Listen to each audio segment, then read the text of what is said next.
प्रिय मित्रों, मैं तेजपाल शास्त्री अपने चैनल द एस्ट्रोलॉजी इंडिया में आपका हार्दिक स्वागत करता हूं। मेरा आज का विषय है मांगलिक योग। मांगलिक दोष नहीं है, एक मांगलिक योग है। जिन जातकों की कुंडली में, जातिकाओं की कुंडली में लग्न में, चतुर्थ भाव में, सप्तम भाव में, अष्टम भाव में और द्वादश भाव में मंगल होता है, वो मांगलिक योग कहलाते हैं। मांगलिक योग वाले जातक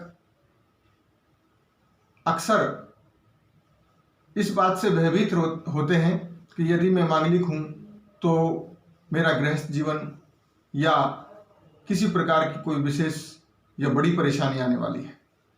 ऐसा कुछ नहीं है। मंगल ग्रह एक ऊर्जावान ग्रह है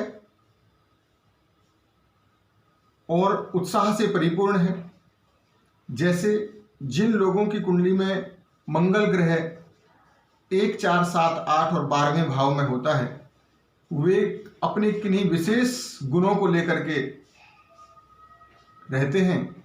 इसलिए जिन लोगों की कुंडली में मंगलिक योग होता है, उन लोगों की कुंडली में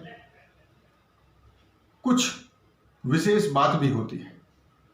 हो सकता है किन्हीं कारणों से मंगल दुष्प्रभाव भी डाल सकता है, परंतु मंगल एक रक्त का कारक ग्रह है, इसलिए उनके खून में विशेष जोश, ऊर्जा, उत्साह एवं एग्रेसिव होना उनके स्वभाव में होता है।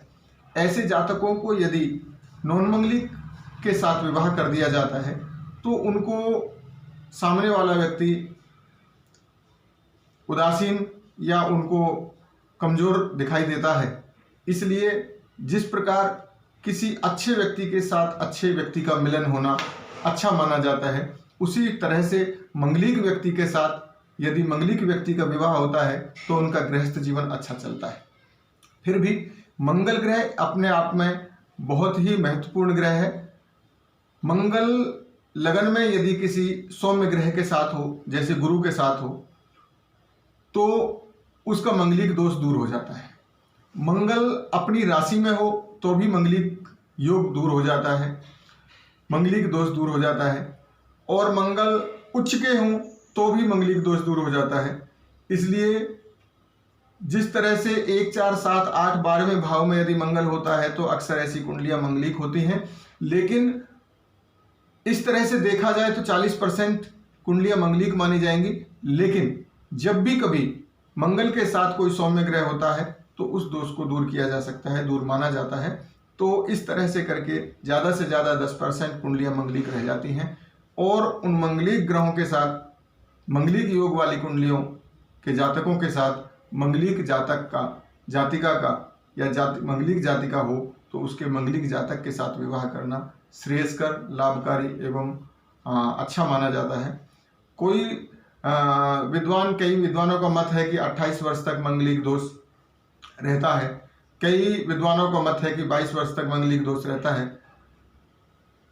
इसमें अलग अलग अपने अपने मत हैं। फिर भी हर ग्रह का एक आयु तक प्रभाव रहता है।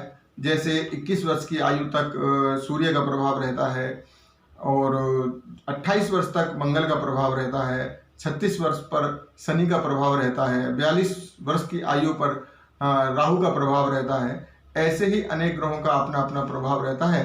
तो मंगल ग्रह का प्रभाव 28 वर्ष तक रहता है। तो इसलिए कुछ विद्वानों का ऐसा मत है कि 28 वर्ष की आयु के बाद मंगलिक दोष दूर हो जाता है। लेकिन किन्हीं परिस्थितियों में ऐसा भी है कि मंगलिक दोष पूर्ण रूप से खत्म नहीं होता। जिन जातकों की कुंडली में चतुर्थ भाव में, सप्तम भाव में, अष्टम भाव में, द्वादश भाव में या लग्न में नीच राशि का मंगल आ जाए और उस पर किसी सौम्य ग्रह की दृष्टि ना हो या कोई क्रूर ग्रह उनके साथ नहीं बैठा हो, तो वह मंगलिक दोष बरकरार ही रहता है। ऐसे जातकों को मंगलिक बच्चे के साथ ही, मंगलिक जातक या जातिका के साथ ही विवाह करके उस दोष को दूर किया जा सकता है। इसलिए मंगलिक दोष को आपने थोड़ा सा अपना दिखाना होता है। जन्मपत्री में जिस कुंडली में भी मंगलिक दोष हो या मंगलिक योग हो, उसको दोष को दूर करने के लिए कुछ उपाय भी हैं, जैसे लड़की की कुंडली में यदि मंगल इस तरह का हो तो वो मंगला गौरी का पाठ करके उसको शांत किया जा सकता है, या मंगल ग्रह के दुष्प्रभाव को दूर करने के लिए मंगल ग्रह से संबंधित कुछ और भी उपाय होते हैं, उनको किया जा सकता है। मंगल ग्रह में अनंत मूल का पेड़ है, या जिसको हम टैठी का अचार जो डलता है, उस करील के पेड़ की पूजा करके भी मंगल दोष को दूर किया जा सकता है। जिन लोगों की मंगली कुंडली होती है उनको कुछ समय के लिए अपने मंगल का उपाय कराते रहना चाहिए, ऐसा मेरा मानना है। फिर भी जन्म कुंडली को दिखा करके ही मंगलिक योग वाले बच्चों को विवाह कराना चाहिए। अभी मंगल के विषय में इतना ही। धन्यवाद।